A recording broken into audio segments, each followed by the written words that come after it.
Hi hello నమస్తే welcome to our channel. నేను సౌజన్య.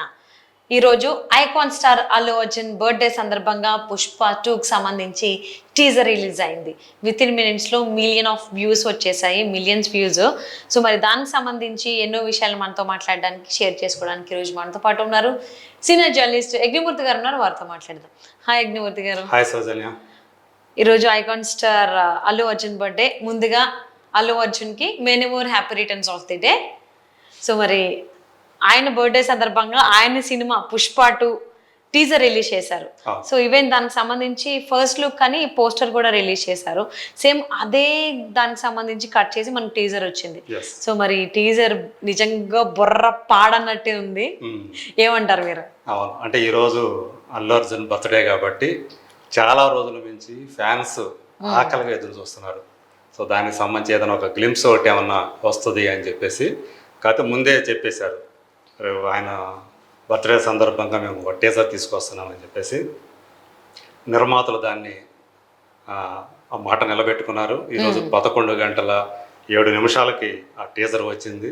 మీరు అన్నట్టు మైండ్ బ్లాక్ అంటారా, లేకపోతే మైండ్ బ్లోయింగ్ అంటారా, అట్లాగే ఉంది. ఎందుకంటే తన వేషధారణ ఇదివరకే ఆ గెటప్, ఇప్పుడు ఏదైతే ఈ టీజర్లో మనకు చూపించారో ఆ గెటప్ ఇదివరకే ఫస్ట్ లుక్ పేరిట అది బయటకు వచ్చినప్పుడే జనాలకు ఒక్కసారిగా బ్లాస్ట్ అన్నట్టు అయిపోయింది. సో ఇప్పుడు దాంతో యాక్షన్ కూడా ఉందన్నమాట ఆ వేషం మీద. సో ఒక జాతర, సో ఆ జాతరలో శారీ కట్టుకొని ఆ ముఖం నిండా రంగు కలర్స్ పూసుకొని అతను కనిపించిన తీరు అల్లు అర్జున్ అసలు కంప్లీట్గా తన లుక్ ఏదైతే ఉందో మనం పుష్పలో చూసాం తన లుక్. సో దానికి మళ్ళీ ఇంకొక యాంగిల్ పెట్టి ఆ శారీ కట్టడం కానివ్వండి, మళ్ళీ దాంట్లో ఆ శారీని అతను ఆ కొంగుని నడుముకు దోపుకునే విధానం, కాళ్ళకి గజ్జెలు, సో ఆ నడిచే తీరు, సో అక్కడ మళ్ళీ ఒక ఫైటు, సో చుట్టూ జనం, ఆ జాతర, ఆ యాంబియన్స్ అదంతా కూడా చూస్తూ ఉంటే సుకుమార్ మళ్ళీ ఇంకొక అద్భుతం సృష్టించబోతున్నాడు. అంటే ఆల్రెడీ సృష్టించేశాడు. సో మనకి ఇంకా టైం ఉంది, ఆగస్టు 15th దాకా ఈ వెయిట్ చేయటం ఏదైతే ఉందో, ఇప్పుడు ఇది ఏప్రిల్, సో మే, జూన్, జూలై, ఆగస్టు, ఇంకా 4 నెలల పాటు వెయిట్ చేయాలా అనేంతగా ఈ టీజరు నిజంగానే ఒక బ్లాస్ట్ లాగా ఉంది. సో వాళ్ళందరికీ కూడా ఏదైతే ఆడియన్స్ కానివ్వండి, అభిమానులు కానివ్వండి ఎదురు చూస్తూ ఉన్నారో వాళ్ళ ఆకలిని ఇది తీర్చడం కాదు, ఇంకా పెంచిందని చెప్పాలి. సో ఇప్పుడు సో ఇంకా దాని మీద ఉన్నటువంటి ఎక్స్పెక్టేషన్స్ మరింతగా పెంచేసేసింది.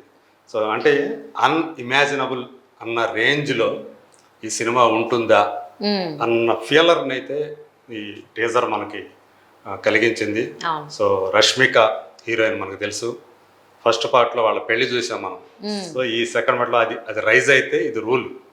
సో ఎలా రూల్ చేశాడు తన సామ్రాజ్యాన్ని, ఆ ఎర్రచందనం సంబంధించినటువంటి దాన్ని స్మగ్లింగ్ కానివ్వండి, దాని వెనక ఉండే కథ కమేష్, అక్కడ ఉండే ముఠాల మధ్య ఉండే ఆధిపత్యం కానివ్వండి, రాజకీయాలు కానివ్వండి, రాజకీయ నాయకుల ఇన్వాల్వ్మెంట్ కానివ్వండి, దీని వెనక ఎలా ఉంటాయి, ఇవన్నీ కూడా దీంట్లో చూపించబోతున్నారు. ఇందులో ప్రొటాగనిస్ట్ పుష్ప అయితే, యాంటాగనిస్ట్ అంటే విలన్గా మనకి మలయాళం టాప్ యాక్టర్ ఫహద్ ఫాజిల్ మనకి ఈ సినిమాలో కనిపించబోతున్నాడు. సో మనం ఆల్రెడీ ఒక చిన్న టీజర్ లాగా మనకి ఫస్ట్ పార్ట్లో మనకి క్లైమాక్స్లో తను కనిపించాడు. సో ఈ సినిమాలో తనే మెయిన్ విలన్ కాబట్టి, సో వీళ్ళిద్దరి మధ్య పుష్పకి అలాగే ఆ పాత్ర ఫహద్ చేసినటువంటి ఆ పాత్రకి ఆ మధ్య ఎలా ఉండబోతుంది, అసలు ఆ వారు ఎలా ఉండబోతుంది, ఇదంతా కూడా చాలా ఆసక్తి కలిగిస్తూ ఉంది, కుతూహలం రేకెత్తిస్తుంది, చూడాలి. అలాగే సునీల్, అనసూయ వీళ్ళిద్దరూ భార్యాభర్తలు కనిపించారు. వాళ్ళు ఆ పాత్రల్ని మళ్ళీ ఈ సినిమాలో కూడా కంటిన్యూ చేస్తున్నారు.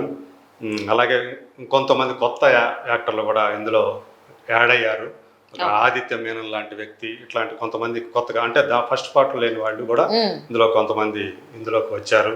సో శత్రు క్యారెక్టర్ కానివ్వండి, అలాగే ఫ్రెండ్ క్యారెక్టర్ చేసినటువంటి జగదీష్ కానివ్వండి, సో వీళ్ళందరూ కూడా మళ్ళీ ఈ సినిమాలో మనకు కనిపించబోతున్నారు. అలాగే ధనుంజయ్, కన్నడ యాక్టర్, సో తమ్ముడుగా చేసినటువంటి కొండారెడ్డి తమ్ముడుగా చేసినటువంటి ఆ ధనుంజయ్ ఈ పాత్ర, ఇవన్నీ కూడా కొన్ని మళ్ళీ మనకి కనిపించబోతున్నాయి. దానికి మించినటువంటి ఫస్ట్ పార్ట్కి మించినటువంటి యాక్షన్ కానివ్వండి, అలాగే ఎమోషనల్ కానివ్వండి, ఇంకా ఈ సినిమాలో ఎక్కువ ఉంటుంది అంటున్నారు. ఓకే. సో ఆ ఫస్ట్ పార్ట్లో మనకి హిందీ డబ్బింగ్ ఎంతగా అంటే ఎక్స్పెక్ట్ చేయని రీతిలో పెద్ద హిట్ అయిపోయింది. సో ఇప్పుడు ఈ సినిమా అయితే ముందే నార్త్ ఆడియన్స్ కూడా దీనికోసం ఎదురు చూస్తున్నారు. అక్కడ కూడా ఫ్యాన్ బేస్ బాగా పెరిగింది అల్లు అర్జున్కి. సో ఖచ్చితంగా ఇది రికార్డ్స్ని కొత్త అంటే ఇప్పుడున్న రికార్డ్స్ని షాటర్ చేస్తుందనే నమ్మకం అయితే అందరిలో కలుగుతుందని చెప్పాలి. కానీ టీజర్లో మొత్తం అంతా కూడా అల్లు అర్జున్ మాత్రమే కనిపిస్తున్నారు. ఫ్రాక్షన్ ఆఫ్ సెకండ్స్ కూడా రష్మిక మందన ఎక్కడా కనిపించలేదు. అంటే మొత్తం కూడా మీరు చూస్తే ఆ జాతరకి సంబంధించినటువంటి సీన్ మాత్రమే పెట్టారు. అంటే జాతరలో మనం చూస్తూ ఉంటాం జనరల్లీ, అంటే గ్రామ దేవతలకు సంబంధించిన జాతరలో ఇలాంటి అంటే మాతంగులు ఇక్కడ బోనాల టైంలో మనం చూస్తూ ఉంటాం, బతుకమ్మ టైంలో చూస్తూ ఉంటాం.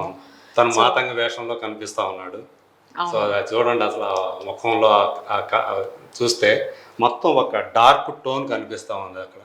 అంటే ఒక పెద్ద యాక్షన్ సీక్వెన్స్ అనేది అక్కడ ఉంది. ఏదో ఒక కథలో ఒక కీలకమైనటువంటి ఇది ఘట్టం అని చెప్పేసి అనిపిస్తుంది. అందుకని దాన్ని టీజర్ రూపంలో మనకు చూపించారని నేను అనుకుంటున్నాను.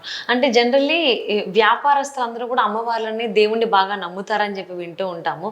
బట్ ఈయన చేసే వ్యాపారం ఉంది చాలా కొంచెం పీక్స్ లెవెల్లో, కంప్లీట్గా ఒక స్మగ్లింగ్ సైడే తిరుగుతుంది కాబట్టి ఈయన బాగా అమ్మవారిని నమ్ముతాడు. అందులోనే ఈయన ఆ మాతంగి గెటప్లో ఆయన ఉండడం, అందులో ఆయన ఫైట్ చేయడం, ఆ ఫైట్ దేనికి అసలు ఈయన అమ్మవారిని ఎందుకు నమ్మాడు? ఎందుకంటే పుష్పలో ఎక్కడ అమ్మవారిని ఐ మీన్ దేవుడిని నమ్మినట్టుగా ఎక్కడ చిన్న సీన్ కూడా కనిపించినట్టుగా ఏం లేదు. బట్ ఇక్కడ చూస్తే మాత్రం ఆయన ఏకంగా మాతంగి గెటప్లోనే కనిపిస్తున్నాడు. సో వెనకంతా కూడా అమ్మవారికి సంబంధించిన జాతరదే ఉంది థీమ్ అంతా. బట్ పుష్ప అల్లు అర్జున్ ఎందుకు ఇలా మారాడు, ఎందుకు మాతంగి గెటప్ వేసుకున్నాడు, ఇన్ని డౌట్స్ రేజ్ అవుతున్నాయి టీజర్ చూసిన తర్వాత. ఏమొచ్చినా చూస్తే అంటే ఇది స్మగ్లింగ్ అంతా కూడా అడవుల్లో జరిగేది. అడవుల్లో చిన్న చిన్న రిమోట్ విలేజెస్ లాంటివి ఉంటాయి. వాళ్ళందరూ కూడా మనకు తెలుసు గ్రామ దేవతల్ని పూజిస్తూ ఉంటారు. సో వాళ్ళకి అవి చాలా పెద్ద పండుగలు ఉంటాయి. సో ఆ పండుగల్ని ఆ సంస్కృతిని కనుక ఎవరైనా సరే ఆటంకం కలిగిస్తే అస్సలు వాళ్ళు దాన్ని టాలరేట్ చేయరనమాట. ఎంతకైనా సరే తెగిస్తారు. సో అలాంటి సంస్కృతి వాళ్ళకు ఉంటుంది, కల్చర్ వాళ్ళకు ఉంటుంది. సో అందులో భాగంగానే ఈ జాతర ఉంటుందని నేను అనుకుంటున్నాను. సో దీనికి కూడా ఒక కథ ఉంటుంది. సో అందుకనే అంటే పుష్పని అటాక్ చేయడానికి విలన్ గ్యాంగ్ సంబంధించిన వాళ్ళు రావటము, సో లేదంటే వాళ్ళ ప్రత్యర్థి వర్గం వాళ్ళు ఎవరో అటాక్ చేయడమో జరుగుతుంది. సో వాళ్ళందరినీ కూడా తనదైన స్టైల్లో అందరినీ కూడా చెత్తగొట్టడము, చంపడము ఏదో ఒకటి జరుగుతుందని నేను అనుకుంటా ఉన్నాను. సో ఇలాంటి అంటే ఒక కల్చర్కి సంబంధించినటువంటి ఆ పార్ట్ కూడా ఇందులో ఒక కీలకమైనటువంటి భాగం అవుతుందని అనుకుంటున్నాను. అవును. సో ఆబ్వియస్లీ అలాంటి క్యారెక్టర్స్ ఎవరైతే ఉంటారో జనాలు అలాంటి వాళ్ళు ఖచ్చితంగా మీరు అన్నట్టు అమ్మవారి జాతరలు బాగా చేస్తారు. సో అనుకున్నవి ఏమన్నా తీరితే మొక్కుకున్న మొక్కులు, సో ఇలాంటివి కూడా మేము చేసి మీ మొక్కు తీర్చుకుంటామని కూడా అంటారు. మరి అల్లు అర్జున్ ఏం మొక్కుకున్నాడు, ఏం మొక్కు తీర్చుకోవడానికి గెటప్ వేసుకున్నాడు మాతంగిది? సో చూద్దామండి. ఇప్పుడు చేయగలిగింది ఏం లేదు. ఆగస్టు 15th వరకు ఒక్క నిమిషం టీజర్ తోటి మొత్తం చాలా చాలా రైస్ చేశాడు మైండ్లో. సో ఎన్ని డౌట్స్ వచ్చినా ఏమైనా ఈ ఎక్సైట్మెంట్ అంతా ఆగస్ట్ 15th లోనే ఆ రోజునే తీర్చుకోగలుగుతాం. అప్పటిదాకా వెయిట్ చేయాలి. కానీ చాలా కష్టం. వాళ్ళ ఫ్యాన్స్ అందరూ కూడా టీజర్ వచ్చిన తర్వాత ఇంకా చాలా కష్టం అయిపోతుంది. బట్ తప్పదు మరి ఆ వెయిటింగ్ అయితే. ఎంత వెయిట్ చేస్తే అంత బాగుంటుంది అంటారు కదా. సో ఆగస్ట్ 15th వరకు అల్లు అర్జున్ ఫ్యాన్స్ అందరూ వెయిట్ చేయాల్సిందే. ఫ్యాన్స్తో పాటు ఫ్యాన్స్ కాని వాళ్ళు కూడా వెయిట్ చేయాల్సిందే టీజర్ చూసిన తర్వాత. So thank you so much Agnimurthy గారు. Thank you.